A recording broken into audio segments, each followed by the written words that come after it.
And welcome to the Ruby Tuesday. My name's Ruby, and this is my review for Netflix's original series, Casa de Papel or Money Heist. It's the last 5 episodes, the last batch. I'm excited to talk about it, but it's also bittersweet.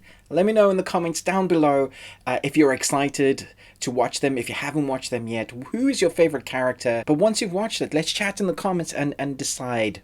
Did this end well? Let's jump in. Like I say, episode 6 basically starts off with reeling from the consequences from the last episode, and obviously if you're watching this, you know what has happened. Spoilers ahead, but it's obviously the death of Tokyo. And so the group, the dynamic has massively shifted. The presence of the guys in the bank, they're basically really downhearted, and the group kind of splinters. Everybody is trying to sort out their relationship issues pretty much in that whole episode. Everybody's reeling from Tokyo's death, and things on the outside are going awry. The first 2 episodes back, episodes 6 and 7, are more interesting on the outside, and then it kind of shifts backwards into what's happening in the bank.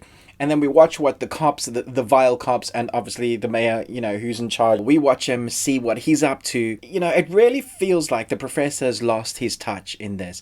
One of the biggest issues I had was season 4.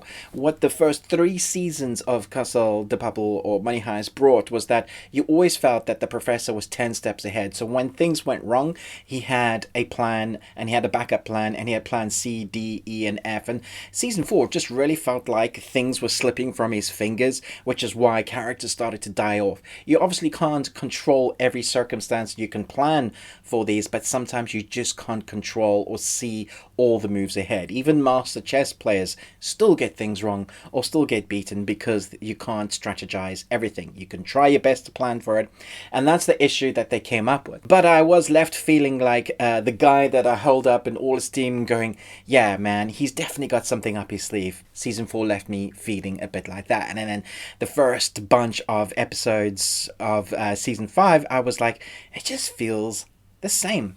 I'm glad to report though, the last 5 episodes feel like the original Money Heist, at least for me.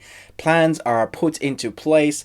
There were secret plans upon secret plans, and even when plans aren't working out, it feels like the group is starting to, well, the latter 3 episodes are starting to come together to work out the way they were before. There is, however, a lot more of like the slow motion type of shots, whether it's like where the heroes or bad guys don't need to look at explosions. Even on the outside, there's kind of those slow movements and a lot of monologuing and exposition for things that we need to know as an audience to catch us up on a certain circumstance. The action is good, but it's not heavy on the action in this. It's more like mind games. Who's going to outwit who? And you're hoping that by the end you get to it, that your heroes are going to survive this turmoil. Otherwise, what was it all for? I guess if it was a realistic series, a lot of them would have died, but this isn't quite realistic. If you've been watching it for the first, however many seasons, you know that they do have a sort of plot protection, but I don't think you care. You're so invested with these characters, well, at least I am, and I think a few others, that when characters are taken out by whatever circumstance, like Tokyo, you feel it. And I was like umming and ahhing, even if I wanted to watch this next batch, just like, please don't take out any more of my characters. But I do think Tokyo was my favorites. I was like, okay, I've watched all of them. I'm in it for the long haul now. Let's see what you do.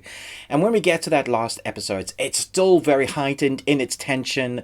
Classic Money Heist. It's an hour and 16 minutes long, so they're really giving us the big bang, the goodbye episode that we've been wanting to see. I thought it finished really well. I was surprised. I didn't spend too much time on sappiness once we get past the sappiness of the first episode, and I think that's just justified because of the team reeling from the loss of their partner and the plans just going wrong. It takes, I would say, it takes a good hour to finish up the storyline, so you're pretty much on tension zone, but you can kind of see how the plan is coming together, sort of, but you're still trying to work it out ahead of time. Like once the plan is starting to be revealed, you're wondering, wait a minute. I'm glad to say I didn't guess everything. There were moments when they revealed part of the plan. I was like, really? That was always part of the plan?